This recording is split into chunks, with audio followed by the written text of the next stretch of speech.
costuma dizer que tecnologia é tudo aquilo que surgiu depois do que você nasceu.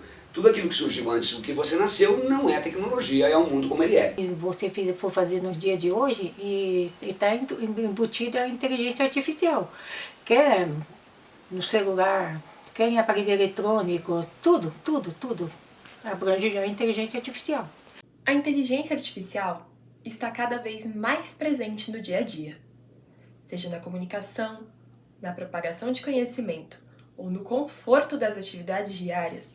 A sociedade tem ganho acesso a um mundo tecnológico que tem muito a ser oferecido. Mas nem todos conseguem acompanhar ou aproveitar as mudanças do universo digital. Os idosos têm potencial de serem os maiores beneficiados com a tecnologia e a sua praticidade. Mas o acesso, o uso e o conhecimento sobre a inteligência artificial ainda são bem deficitários para a terceira idade. A maior metrópole brasileira tem se tornado mais velha. Hoje, São Paulo tem cerca de 2 milhões de idosos. Mas como lidar com um futuro onde a população estará cada vez mais envelhecida e a tecnologia cada vez mais inovadora?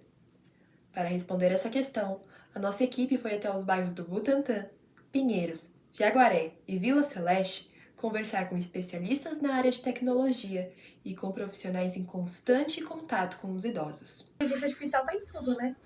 Praticamente tudo. E a cada dia ela vai evoluindo cada vez mais. Né? Programa diretamente o computador para tomar uma decisão inteligente. Você vai lá e insere todas as regras e o computador vai seguir essas regras. Tá? Hoje a gente chama isso de boa e velha inteligência artificial. Tá? Essa é uma forma. A outra forma é você deixar o computador, as máquinas, aprenderem as regras a partir dos dados, a partir dos exemplos. Tá? Isso é a área que a gente conhece como machine learning, né? Aprendizagem de máquina, onde as regras são aprendidas a partir dos exemplos, no caso da saúde, né? A partir de exemplos de pacientes. Então, o potencial de uso desses algoritmos é ainda maior para a população idosa. Tá? Por quê? Porque os problemas de saúde são mais predizíveis, né? Como a gente chama, né? Ou seja, são menos afetados por fatores aleatórios, né? Por exemplo, às vezes um jovem, né, tem algum problema de saúde, mas não tem nada que indique o caminho desse paciente, né, desse jovem ao problema de saúde. Os idosos não, os idosos já têm muitas dicas ali, né, muitos rastros, né, que a gente consegue identificar previamente, indicando para os algoritmos, né, a incidência futura desse problema de saúde. E vai aprendendo, né, as características dos pacientes, né, e como isso influencia os riscos desse paciente acabarem tendo problemas de saúde ou não. Tá? Ele vai entendendo a interação complexa de fatores. Por exemplo, a idade aumentou um pouco o risco, o fato de ser mulher abaixou um pouco o risco, o fato de ser fumante aumentou de novo. Ele vai entendendo essa interação complexa dos fatores, né, via esses exemplos históricos dos pacientes, né, e consegue falar que, ó, historicamente, um paciente que nem esse tem, por exemplo, né, 97% de probabilidade de ter esse problema de saúde no futuro. Na área da saúde, a inteligência artificial pode ser utilizada para identificar padrões e sinais precoces de doenças. Análises de grandes volumes de dados e imagens médicas também poderão ser agilizadas com o uso da tecnologia.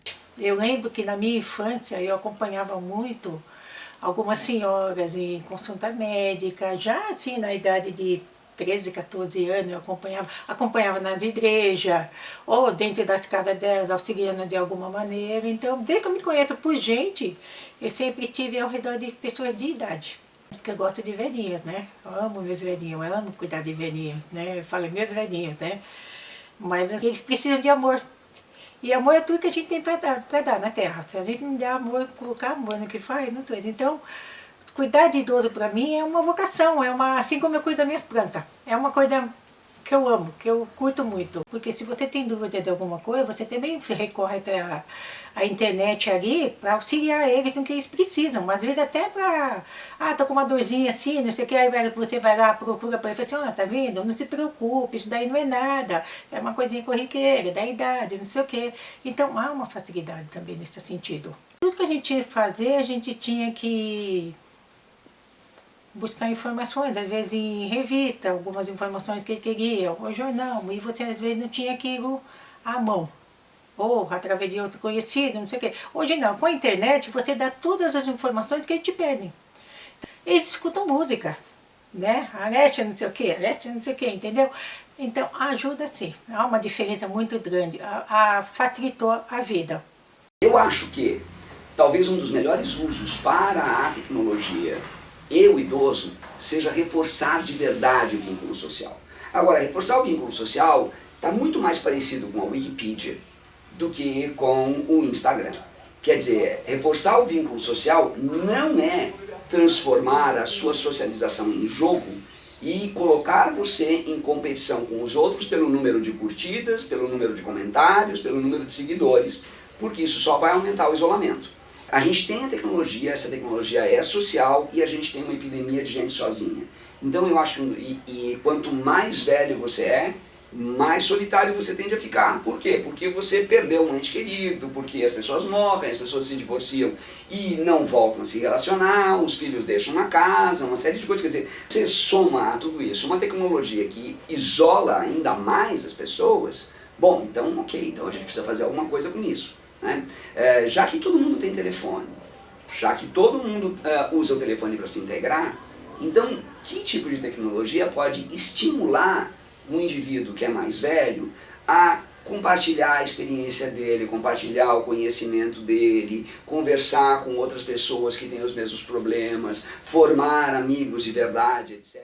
Com o envelhecimento da população mundial, governos ao redor do mundo precisarão elaborar políticas públicas específicas para tratar problemas como a solidão na terceira idade. Que nem eu te falei dessas pessoas que pegam a Arésia, às vezes é a única companhia que tem para conversar.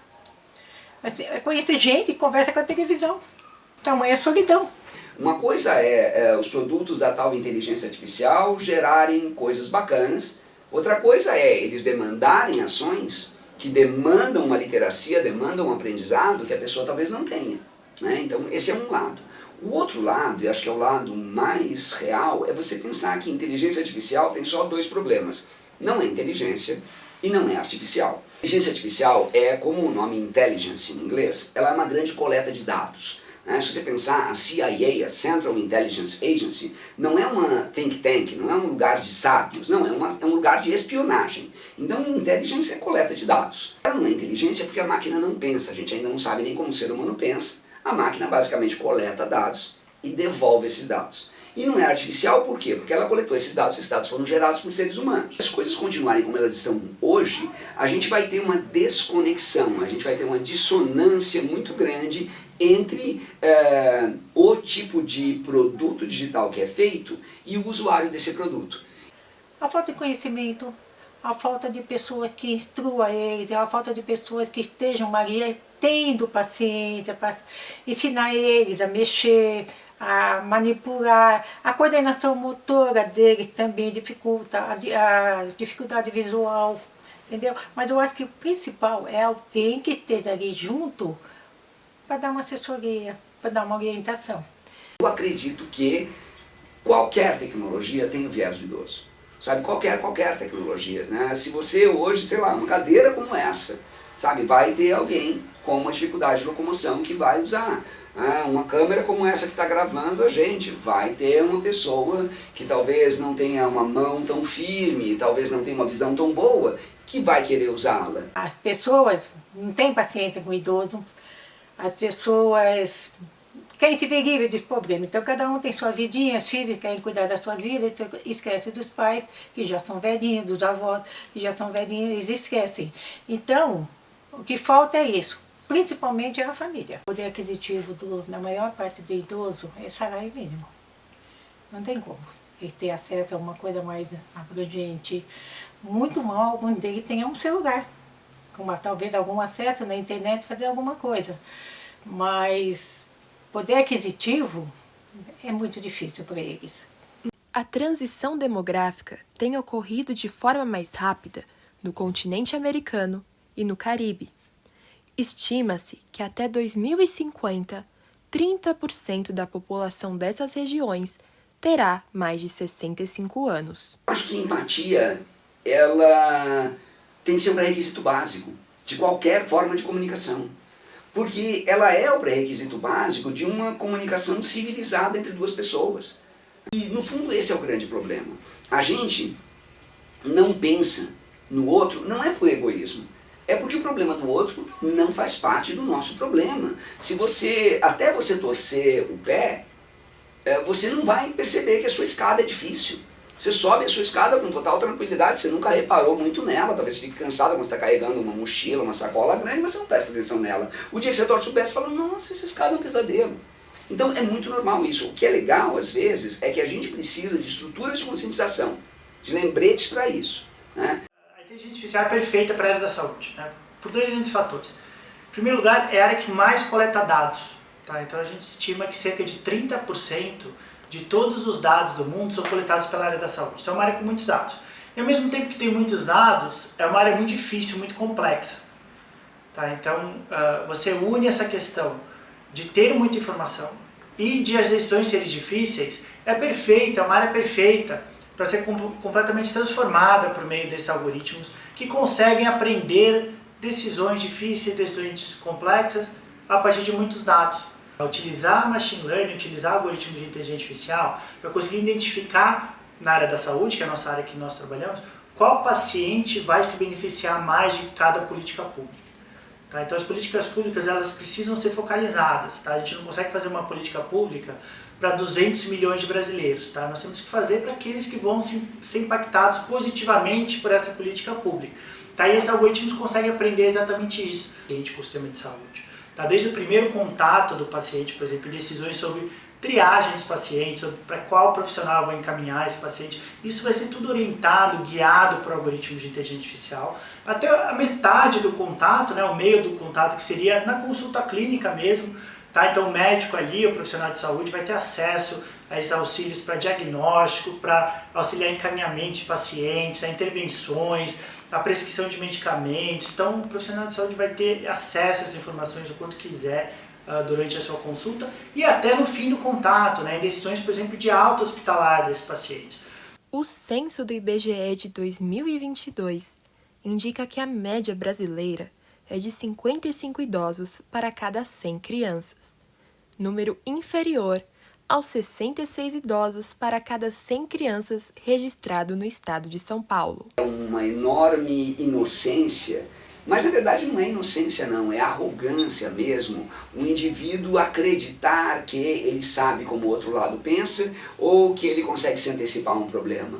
O que a indústria precisa começar a compreender é que os produtos são meios de comunicação. Você hoje não concebe um programa de rádio sem pensar no público. Você não concebe nenhuma fala pública, né? Quer dizer, você vai fazer um discurso, a primeira pergunta que fazem é para quem? Você vai dar uma aula, as pessoas perguntam para quem? Uma palestra para quem? Um texto para quem? E eu acho que pouco disso é considerado ainda nos produtos industriais. Porque os produtos industriais, até pouquíssimo tempo, era para quem? Para todo mundo. E cada vez mais as empresas e os veículos estão começando a entender as diferentes vozes que a sua mensagem tem que ter. Sabe, eu acho que é muito fácil você pensar que a minha mensagem é única, todo mundo vai compreender. Não, isso é uma coisa que existia na época do livro. Será que eu preciso fazer o mesmo produto para todo mundo? Ou será que eu posso fazer com que o produto se adapte à pessoa? Todo mundo quer ser ouvido. E hoje em dia as tecnologias elas forçam muito você falar e muito pouco você ouvir. TikTok é um ótimo exemplo disso. Todo mundo fala e ninguém ouve. O que o idoso precisa, que eu falo, de alguém que oriente eles, tenha paciência em ensinar, porque daí é um abraço, eles vão se interessar cada vez mais, né? A mente é uma esponja também, vai aprender. A preocupação é muito grande. Eu mesmo tenho 61 anos, eu não sei como será daqui a 10 anos. Então a população está envelhecendo, o abandono está aumentando. Então o que eu gostaria de acrescentar, e se puder chegar às famílias, cuidem dos seus velhinhos, dê toda a assistência possível, ensine eles a me lidar com o novo mundo, com tudo que vem de novo aí. A gente está aqui para aprender, assim como eles também estão ali para continuar aprendendo. Eles não estacionaram, eles estão ali também para aprender.